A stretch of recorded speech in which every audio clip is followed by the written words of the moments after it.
Hello everyone. We are again with the summary of Act 1. We have already completed two lectures regarding the summary of Act 1, and again we are with the same act and we move towards the progress of the story. Up to now, we have seen that Mrs. Linde has come to the house of Nora and Helmer. She has been one of the familiar of Nora of her younger days. She is a widow. Her husband had died. She had no children at all. And she is also poor. That is, no money was left by her husband after his death. Therefore, she has come in this city where she meets Nora. Okay? She tells many things about her, as well as she also inquiries many things about Nora.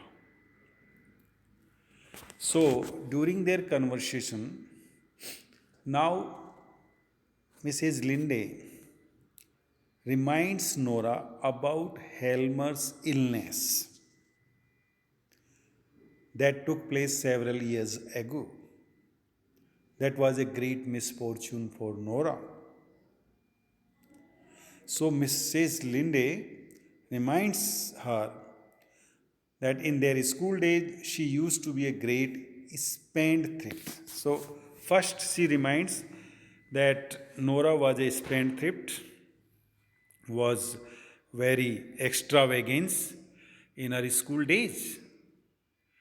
But Nora refuses. Now she is not so. Now she is not in that position to spend money uselessly, waste, or now she is not in the position to waste the money. Because now they are not in that position. So, on being asked by Linde, she says that she had to do some work in order to earn money, like needlework, crochet work, embroidery, etc. So she is not rich now, and she is not a spendthrift now. Even she had to work very hard in order to earn their living. Even she says that even Helmer had to work very hard.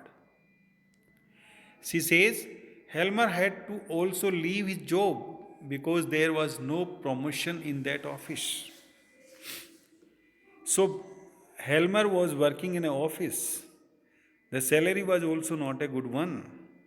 There were no promotions at all. Therefore, he left that office because there was no progress.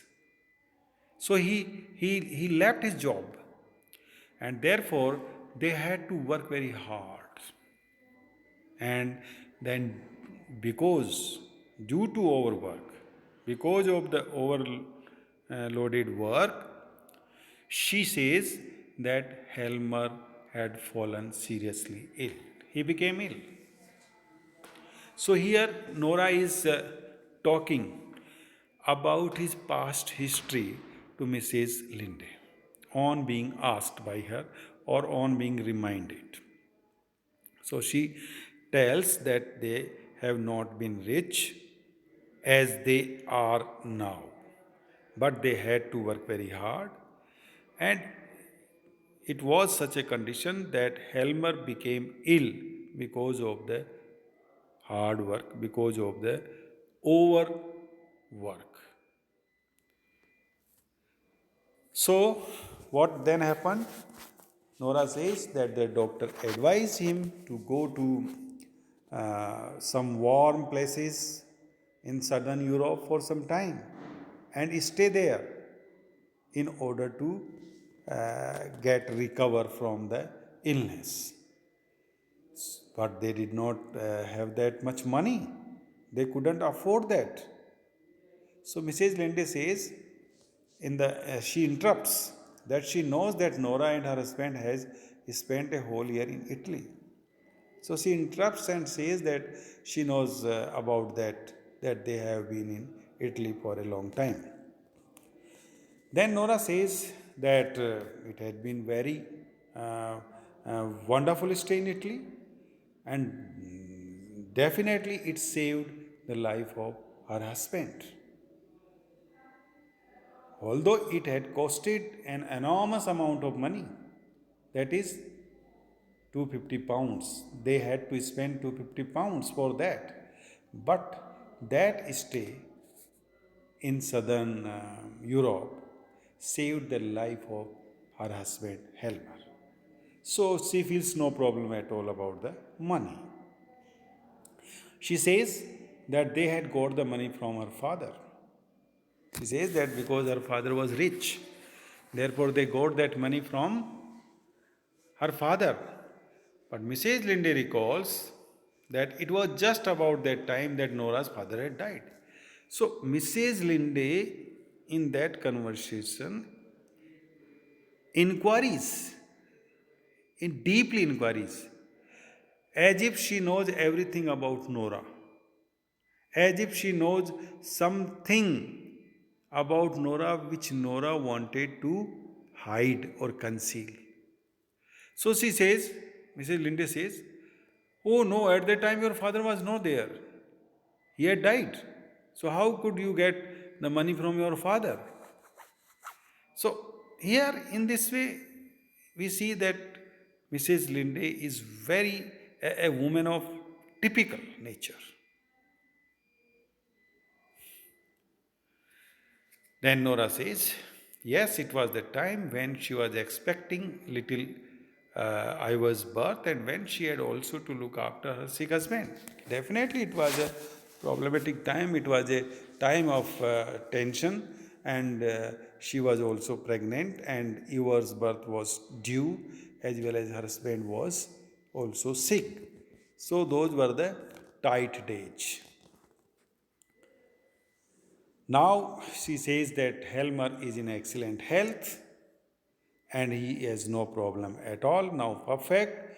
And then Mrs. Linde thereupon asks why, in that case, a doctor has to come to the house. You see how she inquires. So when Nora says that now her husband is quite okay, perfect, so Mrs. Linde interrupts and asks, why then the doctor comes to your house? And this she came to know from the maid. She says that Nora's maid had said that the gentleman who had come to the house was the doctor. So she asked why then doctor comes to their house if Helmer is quite okay, if he is not ill. Nora replies that the visitor that you are talking about is Dr. Rank, and he doesn't come to their house in his professional capacity, but he is an intimate family friend. So here comes not as a doctor, but as a friend, family friend. So this is how they converse. Then Nora also jumps up and she claps her hands joyfully. She exclaims that it is good to be alive and happy because now they are feeling quite okay. So then she apologizes to Mrs. Linde that she was talking everything about herself. She was not asking about Mrs. Linde's life. That is, she was not taking interest in Mrs. Linde. That what she felt. So she apologizes, and then she asks Mrs. Linde, what about her affairs? What about her life? So she asked Mrs. Linde if it was really true that she had been in love with her husband, and then why did she marry him if she did not love him? So she asks, Nora also asks, if once you loved a man, that is your husband, and then you married him, but you didn't love him, It was also clear that you didn't like him, but you married him. So why did you marry a person whom you didn't love?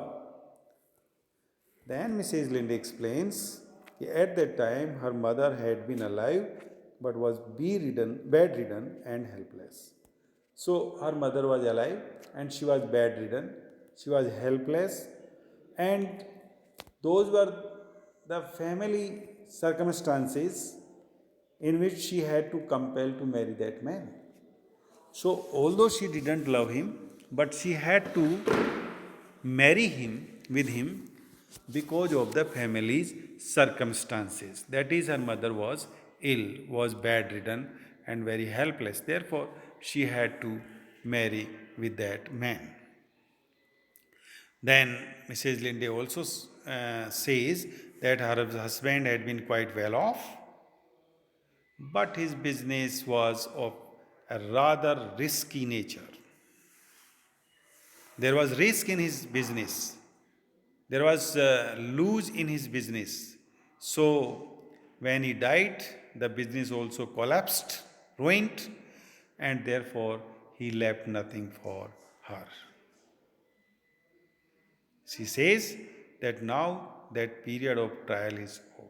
So that time has gone, and he had left nothing for her, and therefore now she has nothing at all, even to earn his livings. Her mother is also dead, and she needs her no more, and her brothers don't need her. So her brothers also don't like her, they don't need her.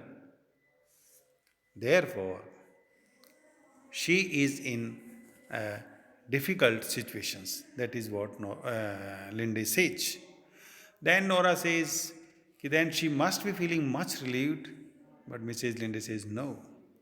After the death of your mother, after the death of your husband, you must be feeling quite relaxed, relieved. But Mrs. Linde said, no, no, no, she is not feeling relieved because she did not leave anything for her when he died.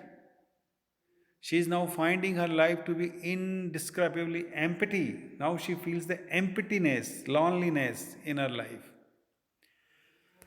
Then she tells the reason why she has come to the city is that. So now Linde explains her reason, why she has come to this city or to her.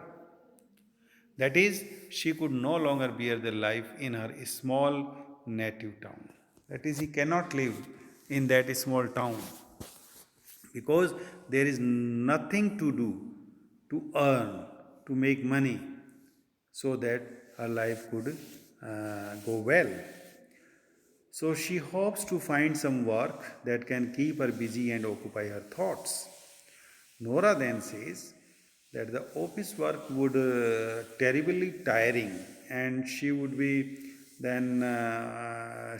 not okay or perfect with that office work. And if it is okay, if she likes, it would be better if Mrs. Linde were to go away to some holiday resort for rest because she is also not feeling well. So Nora suggests that she should also go somewhere and have rest for some time. Linde says that she cannot afford the rest because she has no father to give her money for this purpose because her father is dead. Father was no more there. And as Nora got the money from her father, she cannot. So, this is how they converse, they communicate their story, their previous life. Now we will see that Mrs. Linde's expectations and Nora's promise.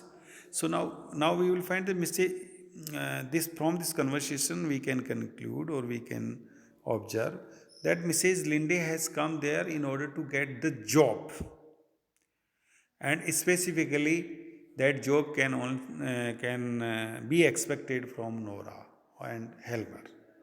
If Nora can suggest and recommends Helmer, he can give Mrs. Linde the job in his bank. Because recently he has become a boss, he has become an officer, and is getting a big salary. So Mrs. Linde expects that Helmer should help her to get a job. Nora says that Helmer would certainly do that. So she makes a promise, Nora makes a promise to Linde that she would cleverly start talking on this subject to Helmer with her husband and will manage to please him, that he would have to agree to her suggestion for giving some kind of job to Mrs. Linde. So here Nora is going to help Mrs. Linde. She will recommend her to her husband that he might or he may give her the job in the bank, in his bank, some kind of job. And for this, Mrs. Linde thanks Nora for being so anxious to help her. And in this way, they talk, they converse, and we see that how Nora is getting ready to help Mrs. Linde. Although the Mrs. Linde's attitude towards Nora is not a good one. They have been the familiar of their younger days, no doubt, but so far her attitude is concerned, that is not according. And for this purpose, Nora would also feel proud and happy if she wins in her plans to give a job to Mrs. Linde by Helmer. So, this is what we have for today, dear friends, and in this way the story moves ahead. Now we will see that how Nora gives explanation about the money, how Nora puts Mrs. Linde's matter before Helmer, and how Mrs. Linde gets the job in the bank. Everything we will see in our further story. For now,